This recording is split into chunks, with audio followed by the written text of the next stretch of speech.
монголчуудын түүх, соёл, уламжлал, түүний одоо үнцэн, түүнийг хадгалж явахын утга учир хойштоо өвлөж үлдээх үндэснэрээ одоо он удаан жил язгуур уламжлалаа хадгалж аж төрхийн одоо чухалтай тухай асуудлаар нэрт зохиолч, сэтгүүлч одоо төвөгч Васангийн номын чимттэй бид ярилцж сунаа.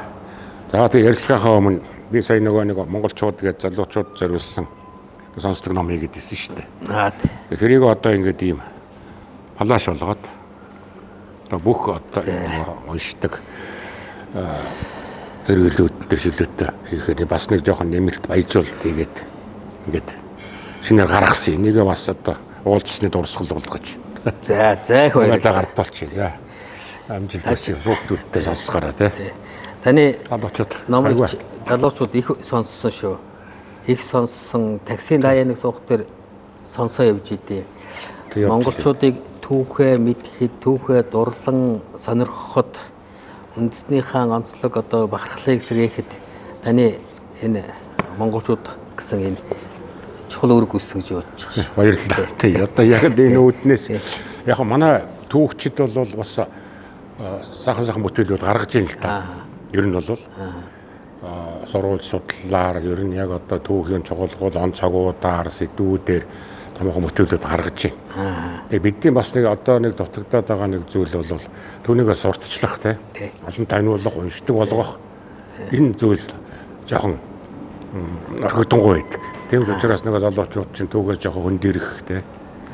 Түүгээ үл мэдэх, анзаарахгүй байх юм харагдаад байдаг. Тэгээ тэрнээс л одоо тойрох үүднээс энэ дэлхийд 13 жил болж. За баярлалаа. Одоо монголчуудын түүх гэж энэ агуу гайхамшигтай түүхийг одоо ингээд багцлаад одоо орчин үеийн технологийн дэвшилт тааруулаад ингэж гаргасан байна тийм. Залуучууд одоо энийг дахиад сонсороо. Өшөө та нэмсэн гэсэн тийм. Нэмсэн тийм. 5-6 цагийн нэмэлтүүд хийгээд жоохон их сонирхолтой. Сонсоход бол ер нь чихэн наадастай энгийн мөртлөө одоо ойлгомжтой байдлаар тэр түүхийг их сайхан гүрэнсэн дээ. Тийм. Ер нь түүхч нь бол яг ингээд нөгөө залуучуудын хэлээд дээр уутгартай гэдэг шүү дээ тийм. Бахан олон нэр гараад томцог гараад ингээд гэдэг өгч дээ. Тэгэхээр чин яг тэр цаад учрыг ухчвал асар сонирхолтой зохиол байхгүй юу? Ер нь бол тийм. Дүүхийг зохиол гэж үзвэл.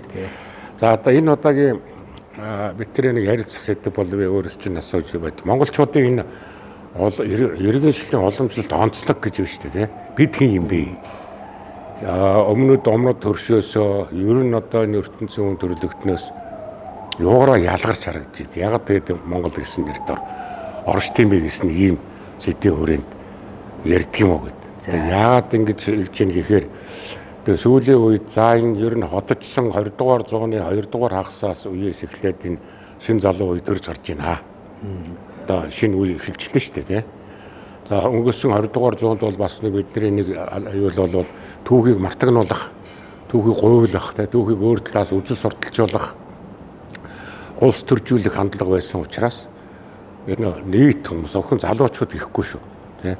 Нийт хүмүүс түүхээсээ хөндөрөх, түүхөө нөгөө утгартай зүйл гэж үзэх, өнгөрсөн зүгээр нь одоо дурсамжуудын зүйл гэж харах юм бол их төгөөмөл болчихсон. За 90-ад оноос хойш ингээ ардчилсан хувьсгал гарснаас хойш бол чөлөөтөө сэтгэлгээ нэвтрлээ. За хүмүүс бол юу дуртайгаа хэлж ярих эрхэн нээгдлээ. Энэ дотор бас л нөгөө түүхийн асуудал чинь бас босоод ирж байна. Ямар босч ирж өгөхөөр зарим нь нөгөө хэд төвөөс гэж байна. За зарим нь бол өнгөрсөн түүх одоо ер нь хэрэг байна уу да. Өнөөдрийн ажил маргаашийн амьдралыг чухал учраас өхөн маргааш харж амьдрья. Маргааш лугаа тэмүүлж амьдрья гэсэн яриа нийтлэг болчихлоо шүү дээ. Тэгэхээр ингэж бодоод ингэж яажлаа бид нар нөгөө өөрөөсөө холдчихлоо гэж би бодоод идэг байхгүй. Уламжлалтаа орхинол гэсэн үг шүү дээ тийм. Бусдыг даган дөрөнө гэсэн үг.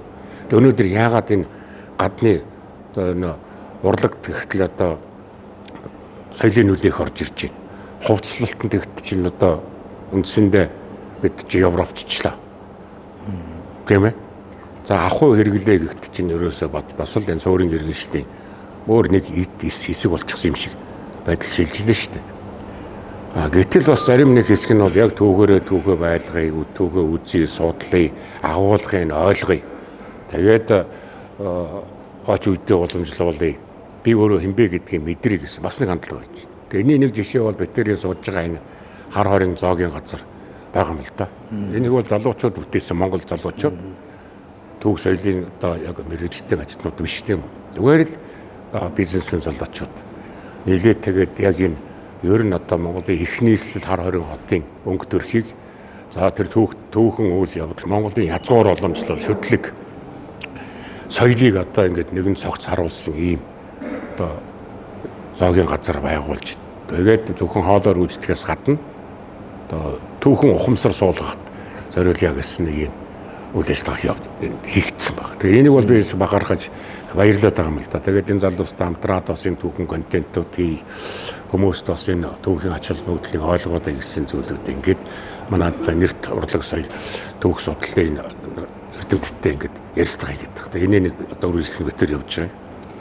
Тэгэхээр хоёулаа яриагаа ихэнд ер нь зөвхөн Монголд гэлдэггүй аливаа ард түмэн түүхээ мэдж яхахын ач холбогдол нь ер нь юунд оршдог юм бэ гэдэг. За. Юуны өмнө газар янгууд орж ирж байна. Таны урилгаар. Ягарахгүй орж ирээд ингээд харахаар тэр Монгол ахуй 13 дугаар зууны ямар нэгэн тийм уур амьсгал бол мэдрэгдэхээр байна. Тэгээ залуучууд ийм санаачлаг хийж байгаа нэг сайхан. За та түрүүний яриллаа тэр ер нь түүхээ судлаад ер нь хэрэг байна уу да ер нь өнгөрсөн юм бол өнгөрсөнд нь үлдээгээд одоо ер нь урагшаа харъя гэж ярьдаг тийм дуу бол мэрсэр сонсогддог. Тэгээд тэр түүх судлахын ач холбогдол нэг 2 3 юм дээр байгаа. Нэгдүгээрт нь үндэсний түүх гэдэг бол үндэсний ой санамж шүү дээ. За ой санамжаа бид нар алдчих юм бол хинч болно. Одоо хувь хүн дээр аваад үзье. Хувь хүн хэрвээ ой санамжаа алдсан хүнийг юу гэдэг вэ? Зөнөг гэдэг шүү дээ. За зөнсөн хүн хүүхд хоёр адилхан болдог. Хүүхдийг юм уу одоо тийм зөнөг залгасан хүнийг хинч хуурч чадна, хинч дагуулад хөтлж чадна, эргээд гэрээж болж чадахгүй юм бол ер нь байдал бол нэлээд хүнд. Тэгэхээр таньдаг гүнээ танихаа байна тий өнгөрсөн явдлыг хож бодлно гэдэг ингээд. Яг түнтэй адил байхгүй юу? Үндэстэн өөрийнхөө түүхийг судлаж, ойлгож, мэдэхгүй байх юм бол тэр үндэстэн өөрийнхөө мөнчнөр байхгүй болно гэсэн үг. Тэгэхээр энэ дэр үндэсний түүх гэдэг бол үндэсний ой санамж, үндэсний ой санамж бол оршихуйн хамгийн чухал тулгуур гэсэн үг. За нэгт юм. Хоёрт нь ямар ч үндэсний түүхэнд бахархаар юм байна, сургамж авахаар юм байна, янз янзын юм байна. Тэгэхээр бидний түүх, Монголын түүх бол одоо та бүгд мэрэгжлийн түүхч та нарын хажууд би одоо зоригтой ярьж байгаадаа санаа зовж байна. Та намайг түрүүн түүхч хэлчихлээ. Би бол зохиолчлохоос та нарын хажууд түүхч хэлэхэд хэцүү шүү дээ. Тэгээ танаас юм үг сонсоход санаа зовлоо гэж хэлээ тий. Одоо чиний бүх бүтээлүүд ч одоо түүхийн тэгээд бүтээлүүд болдог шүү дээ. Тэгээд тэр түүх дотроос бид нар залуучууд тандаад л ер нь хэлэхэд бидэнд Монголын түүх бол ер нь дэлхийн түүх нэг хэсэг тэгж ярьдаг ш тэр бол Монголын түүх бол дэлхийн түүх байна гэж. Үнэхээр Монголын түүхгүйгээр дэлхийн түүхийг төсөөлөх аргагүй. Одоо дэлхийн томоохон орнуудын гэлтгүү баг одоо бус орнуудыг би сайн мэдэхгүй. Орнуудын ерхий сургуулийн сургуулийн түүхийн сургуульч дээр Монголын түүхийн тухай ямар нэгэн мэдээлэл заавал байдаг. Одоо Японых дээр, Хятадных дээр, Англих дээр, Канадных дээр яг зарим янз янзын байдлаар байлгүй Монголын түүхгүйгээр тэр сурагчид бүтэх болцоог болчихж байгаа байхгүй юу. Өөрөлдвөл бидний өгд эцтийн агуутан бахархам түүх бүтээсэн байна. Тэгэхээр бид нар эндээс түүхээс нэгдүгээр ой санамж үлээ, хоёрдугаарт нь тэр сургамж авах, бахархал авах гэсэн юм хоёр юмыг бол байнга авч идэг. Одоо энэ залуучууд ингээ юм хийж явж байгаа маань чинь бахархал авахгүй. Тэгээ бахархал авч. Юу түүхээрээ бахархсан илэрхийлэлт байгаа тийм. Бахархал авах тэр яадаг вэ гэхээр яг зарим хүмүүс буруу жоохон өөрөөр тайлбарлаад бахархаад хийрхээд өнгөрөөд хэрэгж өнгөрөхд бол тустай асуудал. Бахархна гэдэг чинь юу гэлж ийн өтер хүн өөрөө өөртөө итгэж байгаа асуудал байхгүй юу? Өөрөө өөрийнхөө үн цэнийг ойлгож байгаа асуудал байхгүй юу? Мэдэрч байгаа асуудал. Өөртөө итгэхгүй өөрийнхөө үн цэнийг мэдэрч чадахгүй хувь хүн амжилт гаргах уу? Боломжгүй шүү дээ. Түүнтэй адилхан үндэсний ухамсар бас яг тэгж явдаг. Тэгжээж үндэсний ухамсар сэргэж байж сэргэн мандал эхэлдэг. Тэгэхээр эндээс тэр бахархал болон сургамж бас байна. Манай Монголын түүхэнд асар их олон сургамж байна. Та бол энэ монголчууд түүхтэрээ тэр сургамжийн тухай олонтоо дурдсан. Одоо ойрын сургамж байна, холын сургамж байна. Тэгээ тэр сургамжаа бид эргэж харж бахархлаа олж иж одоо эргээд үндэстний оюун санаа сэргэх одоо гол одоо хөшүүрэг болно. Тий. Оюун санаа сэргэсэн цагт үндэстэн хөгжим хандахад ястаа үдийн бодож шиг зүйл байхгүй юу? Тий. Одоо зүгээр манай эдийн засгч голдуу улс төрч голдуу эдийн засаг сэргэжээж одоо улс орон сэргэнэ гэж үү. Тэгинж параллел явж идэг зүйл шүү дээ. Зэрэгцэж явж идэг. Оюун санаа ахуй хоёр зэрэгцэж хөгжихгүйгээр аль нэгийн төрөж хөгжих ёсоос байхгүй. Яг харилцсан шууд одоо бурснал хамааралтай зүйлүүд байна шүү дээ. Тэгэхээр бид нар энийг бас бодож л байх хэрэгтэй асуудал байна. Тий, одоо гол нь одоо яг л энд байна л да. Бид нар бол үндэсэндээ нөхөр түүхээ мартвал мөн чанараа алдна. Хинч болчих. Хинч өмнөөс нүгэн зохиож өгч болно. Урвчж болно. Тий. Хинч дагуулад явуулчих болно. Тий. Яаж тоглож болно. Тэгээ айжмаар мөнчнөр алдахтар айжмаар үндэстэн баг болно гэсэн үг. Тий. Бахархалгүй. Тий, бахархалгүй болно гэсэн. Одоо та сайн их олон жишээ хэлэндээ жишээлбэл бусад улс орн өөр улс орныг байлдан дагуулсны дараа хамгийн түрүүнд юуг тулгын хүлээлгдэг вэ гэхээр өөрийнх нь тоолдог тулгын хүлээлгдэг. Тий. Одоо бид нар хамгийн дод жишээгээд тэгэхээр манжнар Монголыг дагуулсныхаа дараа манжийн тоолоор явчихсан шүү дээ. Инка Монголын дэддгээр, найрал төвийн дэддгээр. Тоол тулгаад эхэлж байна гэдэг чинь энэ өөрийнхөө одоо эрхшээлийг хэрэгжүүлж гэнэ гэсэн. Тэрний дараа яадгүй гэхээр өөрийнх нь түүхийг тухайн байлдан дагуулсан орныхоо түүхтэй хож оруулж ирдэг. Ялангуяа колони орнууд энэ 18-9-р зууны нэг дэлхийн техник амарсаг колоничлалын үеэр колон болсон орнуудад шин түүх зохиож өгдөг, түүхийг балдуурж арилгадаг, устгадаг технологи маш өргөн хүрээтэй явсан. Манай түүх төр хүртэл байгаа шүү дээ. Одоо Мингийн цэрэг орж ирэл сая бид нар Эрдэнэбаатар түүхч хоёр та хоёр ярьж илаа тэр хар хорныг юучгүй бол тэр номын сангийн шатах гэж орж ирсэн гэдэг чинь түүх нь байхгүй болох гэж. Дурсамж алга болгочих. Ой санамж нь байхгүй болох гэж. Тэгэхээр энийг одоо ингээд бид нар дээр нь бол түүхийн тухай ярих юм бол одоо хэм ярихаар байна уу? Тий. Одоо тэр монголчуудын бидний нэг түүхээс олдоод байгаа энэ зүйлэн дээр бас нэг бахархалт зүйлээ бас мартаад байгаатай холбоотой байгаа байхгүй тий. Одоо жишээлбэл бид нар ингээд залуучуудыг ажиллаж байхад ер нь ялан дийлж явсан энэ хүчрэг байсан үеийнхээ зүйлийг сонсох үзэх харах маш их дуртай гэдэг. Одоо ялангуяа одоо тэр манжийн иргэшээлд орох үе хүртэлхийг сонсох дуртай ажилладаг байхгүй ярих дуртай. Ягаад тэгэхээр бидний нөгөө ялан дийлж исэн дэлхийг дөвчтгэж исэн нөлөөгөө тэлж исэн ийм зүйлүүд байгаа. Тэгээд нөгөө доошоо буугаад манжийн иргэшээлд ороод бууранд оройтсан үеэр ер нь сонсох дурггүй. Тэг ер нь одоо уутахтай ер нь эмзэглэдэг.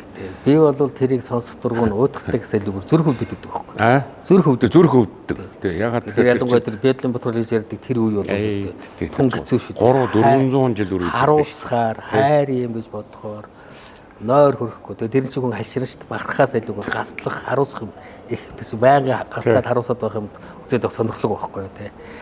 Тэг энд чи яг нөгөө юу байгаа? Сургамж. Тэгэхээр тэр сургамжаас чинь бид бас жоохон зайлшгүй гэдэг шүү дээ. Яагаад бид жижигэрч вэ гэж хүмүүс бас асуугаар яриад шүү дээ. Өнөөгийн Монгол голонгуй байна. Тэгэхээр би бол энэ өнөөгийн Монгол бол тодорхой хөгжлөгөө төвшөнд бас үрээд өөдөө бас явж эхэлсэн цаг үе эхэлсэн байгаа юм тий. Сэргэн мандал эхэлсэн. Одоо 11 оноос. Одоо бид нар чинь тусгаар улс боллоо, бус иргэшээлээс гарчлаа. За тэгээд үндэстнийхээ соёл уламжлалаар бахархах түүнийхээ сэргээх одоо оролдлогуудыг зүйл өрөөр хийж эхэллээ шүү дээ. Тэгээ энэ дунд нь нэг зүйл байгаа байхгүй социализм үед ингээд таарсан. 1940-од оны үеэс одоо зөвлөлтийн шинжилгээ ухааны актын нөлөө орж ирээд манай өнгөрсөн түүхийг өөрчлөх гэж оролцсон шүү дээ. Оролцсон ч яг одоо шууд энэ хийсэн. Түүхийн ном бичиж өгсөн. Одоо зөвлөлтийн шинжилгээ ухааны актын. Тэгэхээр тэрэнд юу харуулах гэдэг нь гэхээр нөгөө монголчуудын том баялдан дагуулж дэлхийд өвсдгэж явсан энэ үеийн түүхэн үүрэг нь хөрс зэрэгэлдээ бүх орнууд нөлөөлж өгсөн. Бүгдэнд нь. За яагаад зөвлөлтийн түүхчид Монголын түүхийг тэгж гуйгуулахыг оролдов? Ялангуяа одоо Чингис хааныг харгас хэрцгий дайнч цуст ярахчин байсан гэж дүрсэлж Монголын ард түмний дайсан жигшхэн өстой болгож үзүүлв те. Тэгэхээр бидний нөгөө энэ түүхэн бахархал өөрсдөө ойлгох, мөн чанараа ойлгох энэ үйл явц чинь нөгөө хэрвээ тэдний зааж өгснөөр мартаад тэднээсээ өндөрчүүл одоо би тэнч биш болж эхлэх юм байна. Би ч үсэг өөрчилсөн. Ингээд чи нөлөөнд авах зүйлүүд яваад шүү дээ, тий. Тэрнээс бол бид 90 оноос хойш ингээ гараад одоо өөрлөгөө тэмүүлэл яваад байна л да. Гэсэн хэрнээ одоо бид өөрсдөө олох хэрнээ үндсэн одоо Монгол бичиг рүүгээ орч чадахгүй яваад шин. Зүрхлэхгүй тийм үү? 91 он шийдвэр гарсан. Нэг тэр Монгол. Тэгээд хүүхдүүдийг бол 1-р ангиас нь сургаа сайхан эхэлж ирсэн. Гэтэл шийдвэр гаргадаг төвшөнд очин гутаа нөгөөдгөө боловлчихсан. Одоо 91 онд хэрвээ Монгол бичиг шилжих шийдвэр гараад тэрүүгээр явсан бол одоо бүгд Монгол бичигтэн болцсон л уг нь явж байгаа. Яг тэр соёл уламжлалаар иргэд орчихсон байх хэвээр. Гэтэл бид одоо ингэсэнгүй нөгөө шинэ бичгтэй за тэгээд шинэ ховцтой шинэ соёл руу тэмүүлэх хандлага л ингээд өчтөө яваад байна шүү дээ. Тэгэхээр энэ байдлаас одоо бид нэр гарах арга замыг хаанаас идэвэл айх вэ? Яаж одоо бид Монголын яг ингээд мөн чанар руугаа тэмүүлсэн өөрөөрөө байхыг оролдсон бусдын нөлөөнд автахгүй хичээсэн тэгээд соёл уламжлалаа тээгч одоо болж чадахгүй юу хийвэл одоо бид энэ лөө явмаар байна. За 2-3 юм байна. Тэр 2004 онд би National Geographic Монголын түүхийн тухай 2 цаг 30 минутын нэг баримтг нь авчихсан. 2004 онд гэсэн.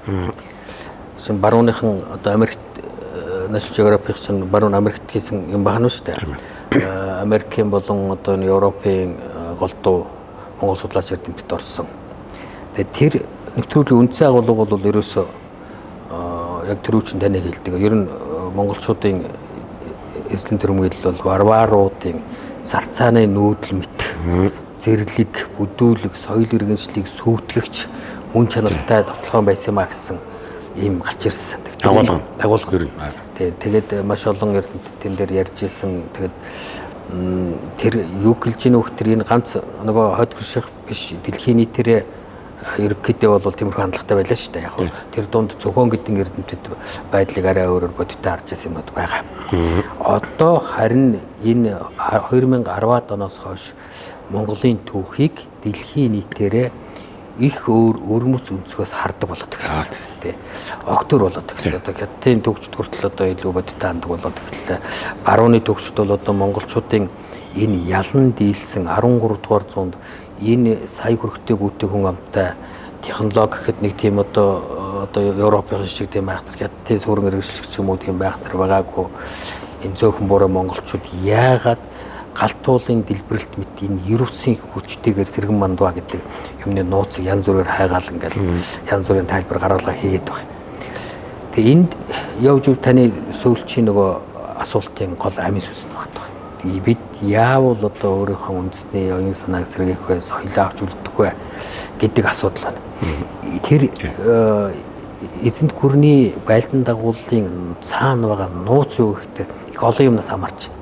За одоо манай төгсчд голдуу энэ гадныхын бүгд яриад байгаа тийм одоо Чингис хааны том одоо гавьяа зүтгэл тэгээд стратеги их ухаан Монгол жанжтын одоо тэр гарамгай одоо тааж чанар Монгол зэргүүдийн одоо төсвөр атуужл эрд зөрөг зэр зэвсэг өшөө юу үед тийм тэгээ Монгол морины атуужл энэ төр гэл ингээл бусад орнуудын одоо хагарал тэмцэлгээд ингээд маш олон шалтгаанаар тайлбарлаж ярьдаг. Гэхдээ эцэст юу байна вэ гэхээр Монголд надад бол тэгж харагдав.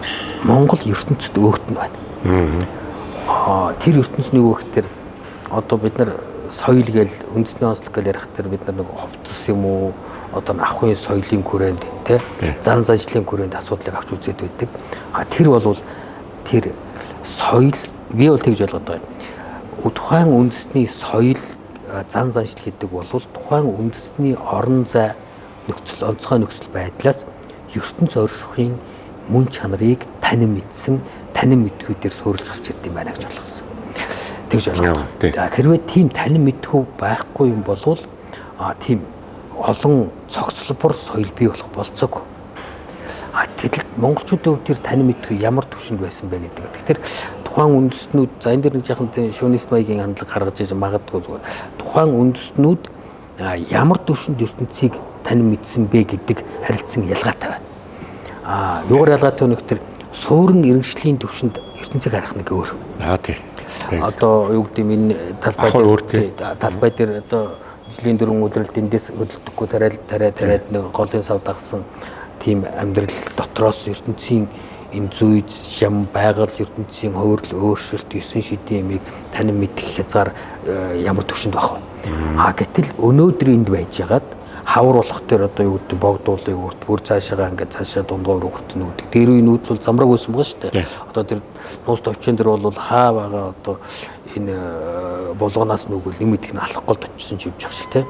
Замраг тэр байнгын хөвсөн өөрчлөгч хийдэг орон зай. Одоо нэг уултай газар, талтай газар, алтай газар. Тэгээд байнгын өөрчлөгч хийдэг ийм цагаан гар дотор байнгын хөвсөн өөрчлөгч хийдэг ах үе дотор байгаа хүмүүс байгаль орчлон ертөнцийн зүй жамыг арай өөрөөр харах болцсон. Тэгээ энэ хоёрын төвшөнд харилцан адилгүй тийм соёл, сэтгэлгээ, хандлага төлөвшин бий болсон. Харилцан адилгүй ертөнцийг танин мэдэх. Тийм сур одоо гүн ухаан талаас тийм ээ. Тийм юм бүрдэж бий болж байна. Энэ дотор чинь төрийг үзэх үзэл хүртэл өөр байсан байна.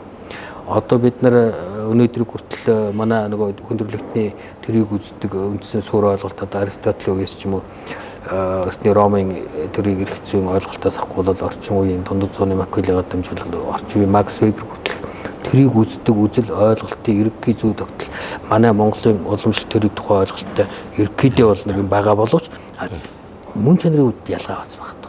Тэгэхээр өөрөөр хэлбэл монголчуудын танин мэдэх нь хүн болоод энэ ертөнц хүнтэй харьцаж байгаа бүхий л ах уй соёд ертөнцтэй харьцаж байгаа бүх юм дээр ертөнцийн зүй тогтлыг танин мэдээ тэнтэйгээ харьцах онцгой тийм зан заншлыг соёлыг бий болгосон байна гэсэн. Сэтгэлгээний сэтгэлгээний том ялгаа.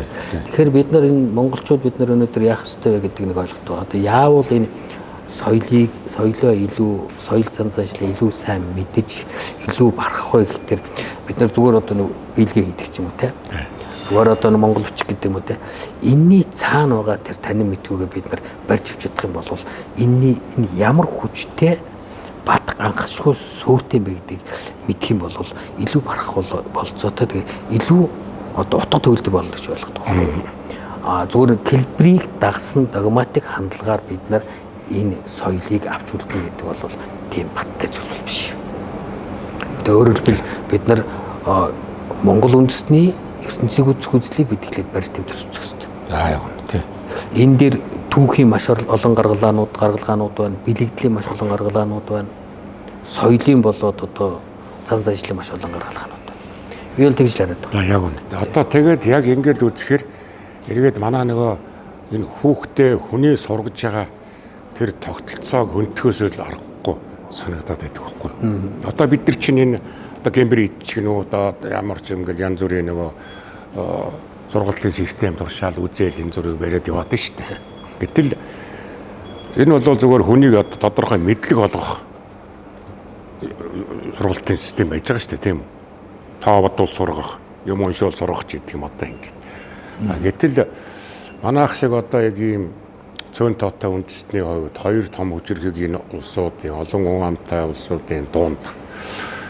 За тэгээд хөрстэйгээ одоо зайлшгүй олох гэж байгаа ирээд байгаа энэ нөхцөлдөө энэ уламжлалтын сургалтын юугаа агуулгаа их цэцэрлэгийн наснаас нь эхлээл өөрчлөлт санагддаг байхгүй.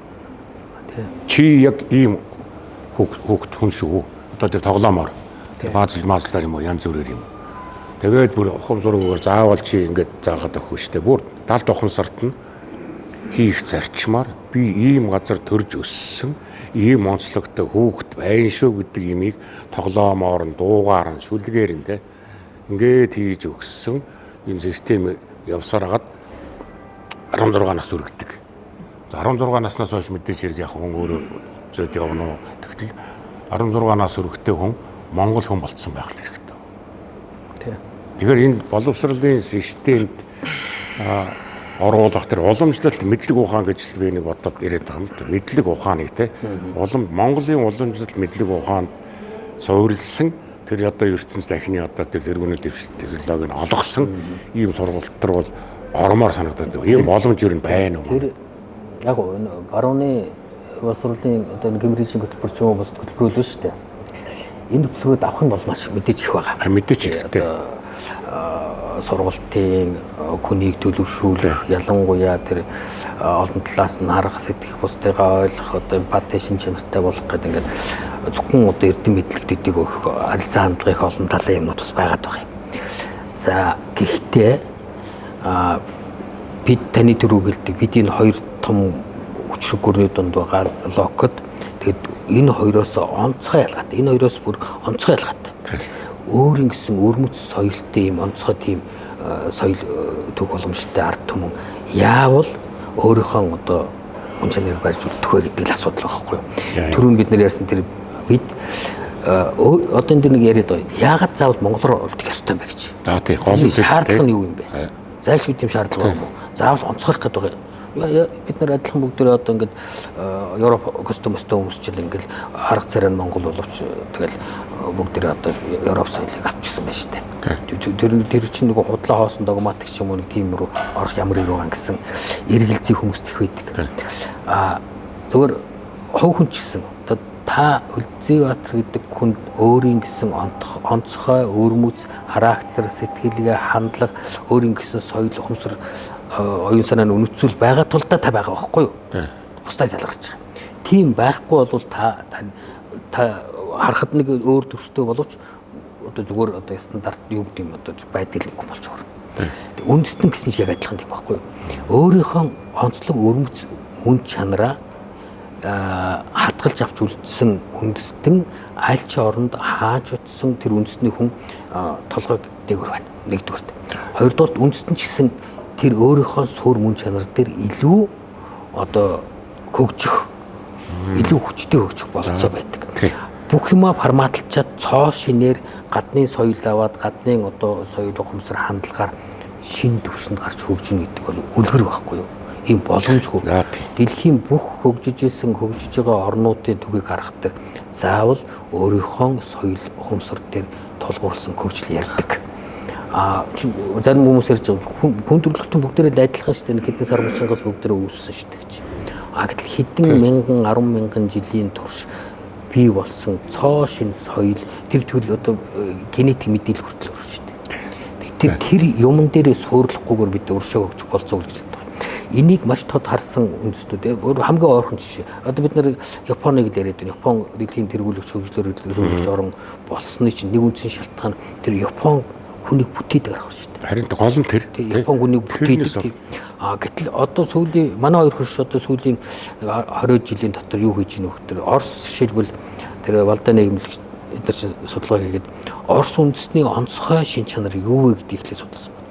Тэгэхээр тэр онцгой сайн муу шинж дээр Орос үндэснийхээ сайн талыг хөгжүүлж муудлыг бүдгэрүүлэх нийгэм соёлын боловсролын бодлого хэрэгжүүлдэг гэсэн.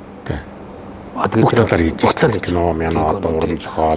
Тэр бүх талаар эдийн засгийн хөгжлийн төв холбоотойч хятад бас яг адилтай.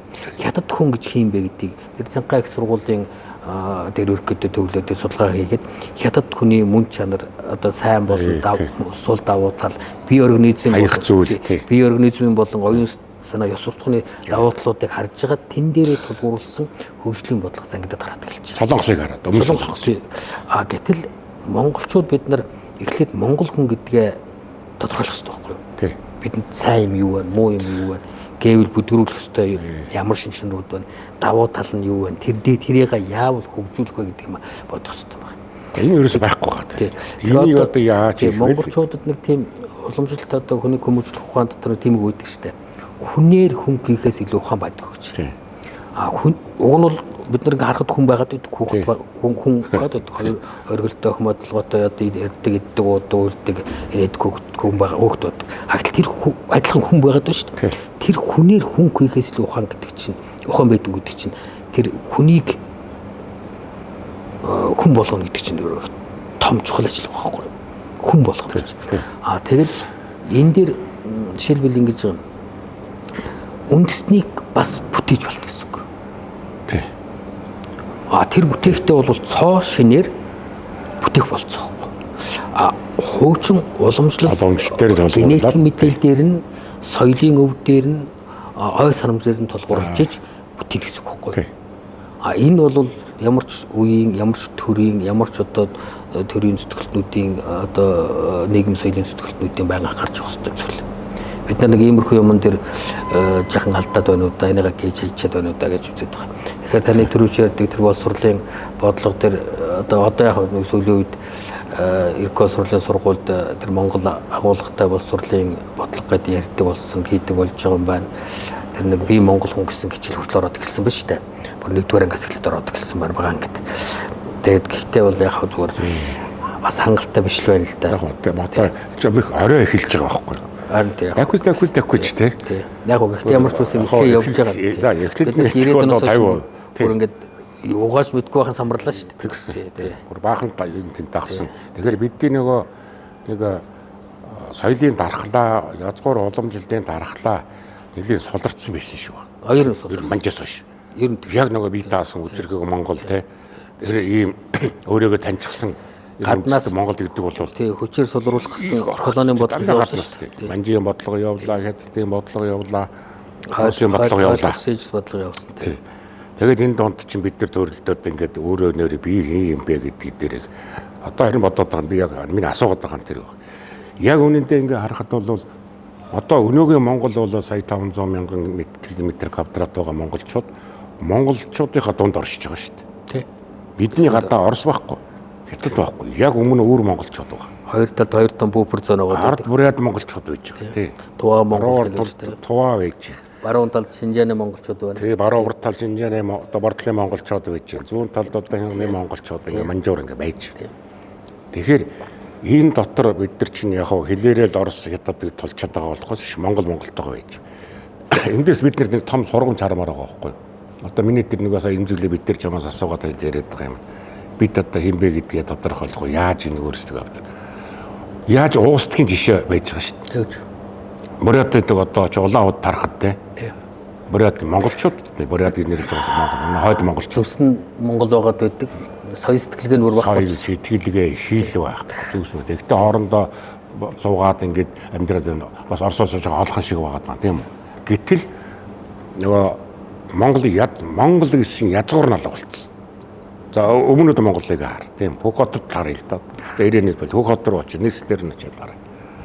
Нөгөө энэ чинь 49 оноос хойш л үйл явцсан шүү дээ. 49 оноос одоо нэг эрчимтэй явсан соёлын өвсгөлөөс шүү. Тий одоо бүр 66 оноос хойш. 66 он хүртэл бол монголоор байсан өмнөд Монгол. Тэгэхээр чинь бараг үндсэндээ 50хан жил 50 жил биш шүү дээ. Одоо үндэстэн байхгүй болдгийг бид нар нүдээр харж шүү дээ. Яг боддороо ингээ хараад байгаа байхгүй. Бид яг бидний өмнө хойно байгаа жишээ. Нөгөө мөн чанараа алдчихад шүү дээ. Бахархал алга болгоо. Тэг хятадын далбаан дээр хятадын түүхийг үзээ те. Өөр монголчууд бол өөрхийг тэмцэж чинь те. Тэмцээд байгаа учраас хамгийн сүүл бичиг өсрөө сая дайрч орж шүү дээ те. Яаж чадахгүй л да. Нөгөөдөл чинь тийм олон одоо тэрбум өмнө эсрэг 3 сая өөр монголчууд яах вэ? Өөр монголчууд нэг олон улсын судалгааны том харж ирсэн. Хятад байгаа 50 гаруй үндэстэн дотроос хамгийн их хятадтай релизсэн үндэстэн өөр монголчууд байна. 38.7%. Бараг одоо тий 50 руу явж штэ. Тэр чинь 10 жилийн өмнөх судалгаа штэ. Шинжээр хамгийн бага одоо релизсэн Шинжааны уугрууд. Тэд нар нэг 10 хүрэхгүй 8-9 орчим хувьтай байл харагдчихсан.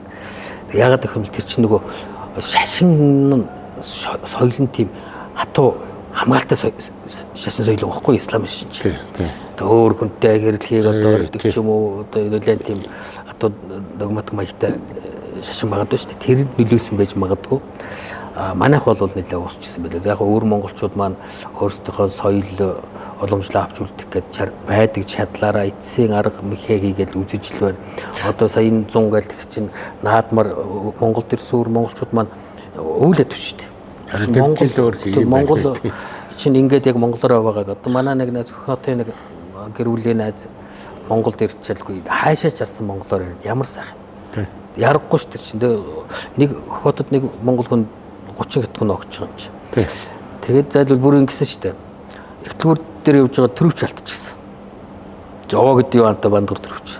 Тэр чи янаануу цоногсгүй яах вэ хулгайч хүртэл монгол юм чи ямар сайн. Эн чин тэр цаана тэнд энэ үгний цаана юу вэ нөхдөр тэр хүн урд ямар нөхцөл байдалд ямар хүн нөхцөл байдал байгааг л харуулдаг байна. Тэгээ одоо нэг талаар одоо энэ нэг талаар түүхэн сургамж өгөхгүй юу? Том гол сургамж. Тэгээ бид нар бол энийг ингээ мөнхийн юм байсан юм шиг л бодоод явдаг байхгүй. Тэгээ өөрийгөө шүмжлээд байдаг, голоод байдаг. Юу голох биш. Харин баярлж бахархаар тэгээ энийгээ цаашдаа хэвээр авч явахыг тэр мэдрэмж суулгамаар. Яагаад бид нар энэ өвөр Монгол алдчихв? Яагаад энэ Шинжааныхаа нутгийг одоо бид нарын одоо ингээл энэ хил давал цаашаах хүмүүс саяхан 70 гэдэн оны дэлхийн физик газар зүйн зураг дээр энэ урших баруунших газар тэр чигтээ Монгол нэртэл байсан шүү дээ. Тэгээ одоо юу хэтнэртэй болчихсон хойшооч адилхан. Тэгээ энэ 5 Монголын ганц нь гол нь үлдчихэд бус 4 Монгол алдчихад байгаа шалтгаан чинь юу вэ гэдгийг өстой танайд бидний төвчд ингэж ухаж гаргаж ирээд эндээ сургамж яваад өнөөдрийнхөө нөхцөл байдал алдаа оноогоо төвний цэн хэлэдийн ингээл асуудал байгаа байхгүй юу? Тийм байна. Түүхийн үнцэн тэн дээр л бод байгаа. За яг үнэ. За ингээд баярлалаа. Бид нар яг одоо энэ том сургамж бол бахархалдаа гээхгүй бах, судлах, үзэх тэгээд энэ тусгаар оршиж байгаагаа үн цэнийг мэдрэх явдлах шиг. Өөрийнхөө онцлог өгдөг гэсэн. Тий. Тэгжиж одоо бид зэрэгэн өөрийгөө тэгжиж өөртөө итгэнэ гэсэн үг. Би бусд хүмүүстээ яг адилхан одоо юу гэдэг ялгарч юм байхгүй, өөрмөц шинж байхгүй байх юм бол над бахархал төрөхгүй. Түүнтэй адилхан үндэст одоо ингээл дэлхийд 80 гаруй орн Монгол хүн амьдарч байна шүү дээ. Гадагшаа гарсан монголчууд дотор зарим нь ингээд бүр уусаа шингээд тэгээ алга болдог байх. Маш олон залуучууд өөрийнхөө би монгол хүн байна гэдгээ хайр газар очиод илүү мэдэрдэг. Мэдрээд ирэнгүүт далбаг ардаа өргөөл одоо юу гэдэг наад мар ч юм уу цагаан сараар Монгол дээлээ өмсөөл одоо тэр Вашингтон ч юм уу Чикаго ч юм уу Парис ч юм уу Монгол дээлтэй парад хүртэл хийгээд ингээд яваад байхгүй. Энд чинь яаж нөхдөр би онцлог өөр онцлогтой юм биш үү дээ гэдгийг мэдрээд хэлж байгаа. Тэр чинь өөрөө нөгөө өөрийнхөө үндэсний язгуур руу эргэх том түлхүүр нэг ч гэсэн үг байхгүй. Яг тэр. Одоо энэ гэсэн одоо энийг бүтээсэн залуучууд бол яг тэрлүүгээ эргэж ийн гэсэн үг. Зүгээр нэг гоё тансаг ресторан барайл нэг хэд дүүн хоолоор ашиг болоод бодсонгүй шүү дээ. Энэ түүх бүтээчихэд байгаа байхгүй. Ингээд орж ирсэн хүмүүс ингээд яг бас нэгдүгээр мэдээлэл авчихна. Тэгээ олон сайхан мэдээлэл авчихна. Хоёрдугаар нь ч бас нэг бид өөртөө итгэл төрчихдөг. Бид ийм байсан юм байна шүү дээ. Энэ хар орн чинь одоо нэг цагта дэлхийн соёл, улс төр, шашин эдийн засгийн төв байсан. Дэлхийн шүү. Дэлхийн төв, дэлхийн тийм том төв байсан юм байна гэдгийг энд орж ирэх мэдрээ гарчаа бол тэгэл тэр чинь нэг юмны төвжин нэг ч гэсэн үг шүү дээ. За тэгвэл одоо залуучууд маань ингээд сайхан сэрээд за тэгээд үндэстний ухамсараараа бахархаа түүнийгээ түгээхийн төлөө одоо түүчээлийн ажиллахыг одоо аюулаа хүсье та залуучуудаас их баярлалаа. Энэ залуучууд ч гэсэн амжилт хүсье. Ийм сайхан юм санаачлаа гэж. Сайхан ч газар байд юм байна. Тийм ээ. За баярлалаа. За